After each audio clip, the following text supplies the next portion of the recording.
We've seen how the CSS can help us and how easy it actually makes our work.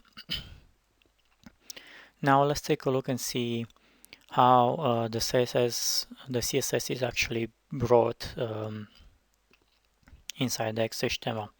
The first thing I want you to notice is the fact that this CSS can be as a separate file. Most of the times you will use the CSS as a separate file, because actually, as you remember in the first lesson from the CSS, we said that the main role of the cascading style sheet is to separate the content from the style. So basically, all the style that we'll have will be placed somewhere, and obviously the first the first place where it can be placed is the CSS file. As you can see here, our CSS file is composed out of one name. The name can be any kind of names. You can say you can name your file as basic CSS, as typography.css, depending what kind of content. Let's say for now we're just going to use style. Then you have the extension, and then you have you have the dot between the extension and the name, and then you have the extension with the CSS. Sorry. So this is how you define the CSS file. Always place an extension.css, and then the name can reflect whatever needs you have for that specific time. I usually name it style if I have more than one file for the CSS, then I name them accordingly. Let's say at some point you want to have all your style for the fonts, and then it would be logical to call it typography.css, right? Then you can extrapolate from this and you can use the namings on your own. Now this is the way that my CSS file looks now. I have only one selector and one set of property and values. Now inside the HTML file, actually the XHTML file in our case, we can see how we are actually implementing the CSS properties and values, and those are in 3 ways. So the first one would be for us to import the style from one external file, in our case a CSS file called style.css, and inside our code, if you remember, we have the head element, which contains, as we said previously, it contains one set of rules for the page, or different other elements that set different things for the page, like the title, which is defined on the head, and this goes for the entire page. Now we have the link element, which is a new element for us, that is actually importing the style from the external file. Is actually pointing to the file itself. So as I said, this link element, it's the way that we're going to tell the XHTML document where to find the style if it is an external link, okay, as it is here, style.css. So this element is somewhat like the image element in terms of being one element, one tag element.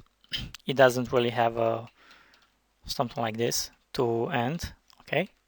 So instead we learned how the one tag element ends, and is usually like this, okay? Have one slash and one right angle bracket. Then this link has a couple of attributes. One would be the rel attribute, which defines the relation um, with the file that we're going to link to. And in our case, the relation would be to define the relation as being a style sheet. Then we have the type of the file. In our case, would be text CSS. This is the way that you're going to define your type for the external CSS file, right? You have the attribute, then you have the properties, which is text, and one slash, and then CSS. Because basically the CSS file contains plain text, which will be interpreted by the code, the CSS code, okay? Then we have another attribute that is called media. Well, the media, it's used to tell the browser for which type of medium is our CSS intended. For instance, in our case, we just place the screen, but you might just as well couldn't have print. And in our case, the style would have referred for the print machines to know how to format the text. Basically, we're using a CSS style to override the machine style or the other kind of settings which the user might have used for his printer. But for now, let's just use it for screen because this is our main intention. You also have for Braille machines. If you remember, some of the user cannot see, so they have to use Braille machines to read your content. So in this case, the media would be a good idea to be used. It's not really a mandatory one, but I would strongly recommend to use and define clearly your type of media for which the style is intended. And of course, we have the hyperreference, which is the href attribute, and this attribute points to the external file. So when the page loads, the browser would know where to look for the page. So in our case, the attribute points to the name of the file, which is style.css. So this would be the first way that we can implement our CSS by external link. We're using the link element, okay? Now, the second way that we are actually, before I'm going to talk about the second way we can implement, let's review our page as well.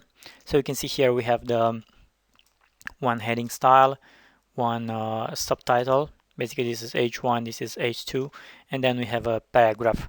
Now, all of these three elements are using one of each method I'm about to present. One of them we've already presented, and it's the external style. And if we are going to take a look inside the external CSS file, we can see that the H1 selector has a property and a value, and the property would be the color and the value would be orange. So in other words, we just told to the page when it actually going to load the external file, the heading 1 would be orange.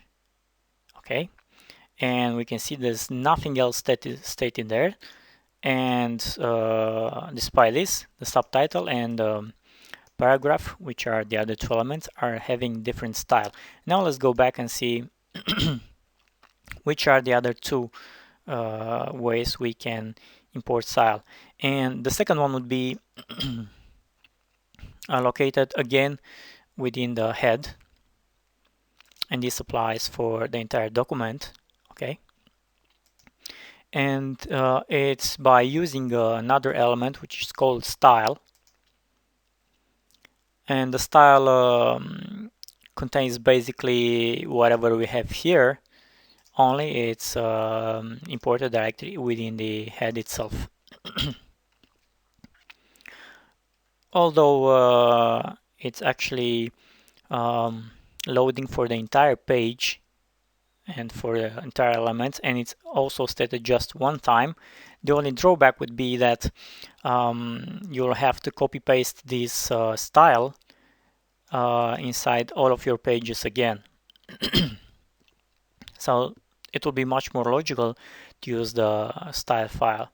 Of course, when you will going to use advanced XHTML, we're going to talk about templating, and we'll see when this style would be much more appropriate to be used. But for now, just take into account that this is a second way we can implement the style within the page. So in this case, we have this element style, which has a start tag and an end tag, unlike the link.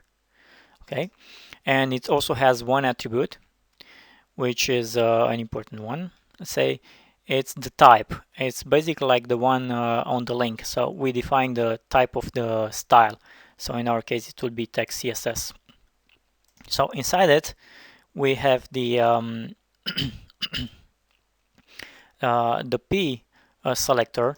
Basically, it's our P element, and we told the page through our style CSS that it has a color and it is white. It has a background color, and it is this purplish like color, and it has a padding of 10 pixels, and the padding would be the space around the text and the space from the margin of the outer margin of the text and the margins of the container itself. Okay, so this would be a second way that we can implement the style, and we could talk now about the third way that in which we could apply the style, and that would be the inline style. The reason for which is called inline style is because we're using and applying the style directly within the element line. Okay, so in our case, we're using the H2 element to apply the style. We have the attribute called style, and then we have a set of properties, actually a set of properties and values. In our case, color gray, our subtitle, but we might just as well place another one and say font style italic. Save and refresh. So now we have a subtitle. Of course, we could do pretty much the same thing with our elements. Oops, strong. And we're just going to select this style equal again font style again italic. Okay, let's send it right about here. Save it, go back and refresh. Oops, something is wrong. Oh my god, what I did. It's strong. Probably getting tired. Save it. So I have this strong, open and close and start tag. Start and end tag, and then we have the style again and refresh, and there we go. This one is style. Of course, we can make it as well underline, and this would be a new attribute. Okay, text decoration, and a new property, and we say underline value, then refresh, and we have it as underline as well. So these are the three ways that we can use CSS within our XHTML page. So it is an external link, or as a style placed within the head, link as well is placed in the head, or the third way would be the inline style.